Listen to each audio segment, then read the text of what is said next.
Welcome to the series of Relational Database Management System. Myself is Fatima Rafiq, Assistant Professor, Abida Ramdas Senior College, BCA Department. We have already started with the concurrency control mechanism. We have covered several topics. We are on the topic deadlock in the last lecture. Today, we will see what are deadlock detection and recovery methods. Deadlock detection, it is a method for dealing with the deadlock. We know that deadlock is a situation where we have a multiple transaction which is executing simultaneously. Each transaction is waiting for the another transaction, and this waiting is for infinite time. So it creates a situation where no progress is happening in any of the transaction. So this situation is called a deadlock situation. What we can do, we can apply a two technique. One is the deadlock prevention technique, another is deadlock detection technique. Deadlock prevention technique is a technique where we avoid the situation where the deadlock will happen. Like we prevent the system going into deadlock situation. In the next scenario, what we can do, we can allow every transaction to execute its start its execution, and then after some time we will check whether the transaction is in the deadlock or not.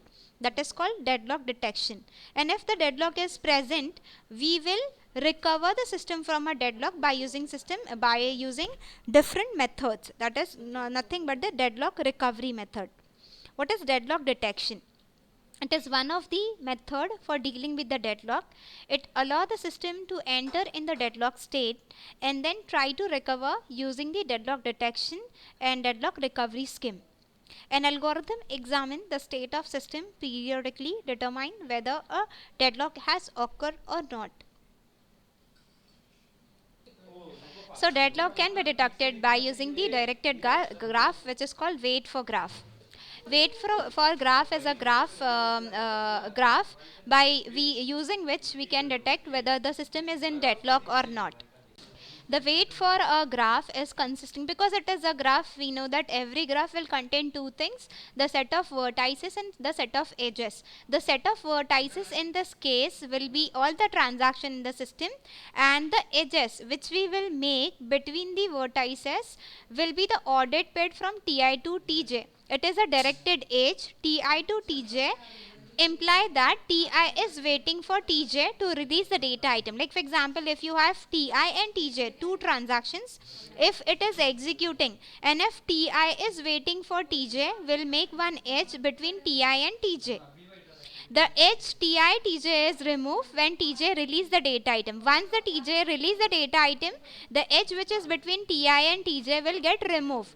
A deadlock exists in the system if the wait for graph for the system contains a cycle or it contains a loop. For example, if you see this particular figure here, we have a transaction T5 which is waiting for T26 and T27. Transaction T26 is waiting for transaction T28. The transaction T27 is waiting for transaction T26. The graph contain no cycle. It is not a cycle. They are waiting but not in the cyclic manner. So the system is the deadlock free. It is not in the deadlock state. Where when we consider the second example here, T6 is waiting for T28, T28 is waiting for T27, and T27 is waiting for T26. So in this particular graph, here we are having a loop. If the graph is containing a cycle or a loop, it is called the deadlock. The system is in the deadlock. What is the difference between a cycle and a loop?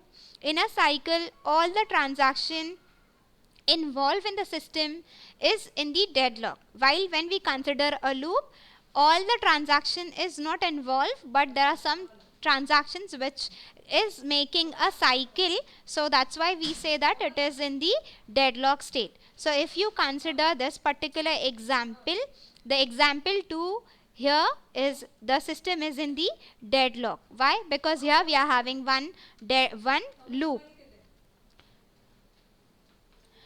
Now we will see this particular example to find whether the the transaction which is executing simultaneously is deadlock free or it is having a deadlock. So whenever you find these type of transactions, here the first aim is to identify the number of transaction and what type of instruction they are executing. So just make this table.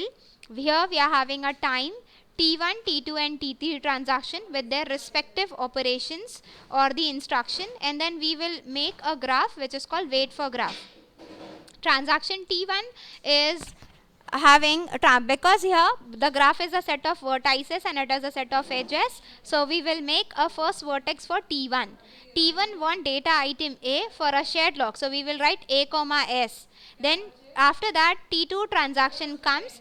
T2 transaction is actually coming for first time, so we will make another vertex for T2 and the T2 will hold the data item B by using the shared lock. Then next transaction T3 comes because it is coming for first time. Again we will make a vertex T3, but this time the transaction T3 wants the data item A and the type of lock is the exclusive lock. As we know that exclusive and shared lock is incompatible. They are not compatible, so we need to make an edge between T3 which is waiting for T1. T3 transaction is waiting for T1 and which type of lock T3 wants? It requires the exclusive lock.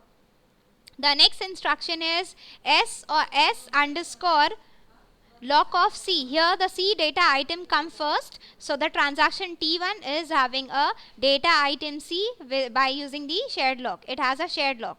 Then after that exclusive lock on data item A. Again the data item A is held by transaction T1, but it is holding a lock which is a shared lock. So because it is a shared lock and the transaction T2 want exclusive lock on data item A. So here we need to make an edge from T2 to T1 for data item A.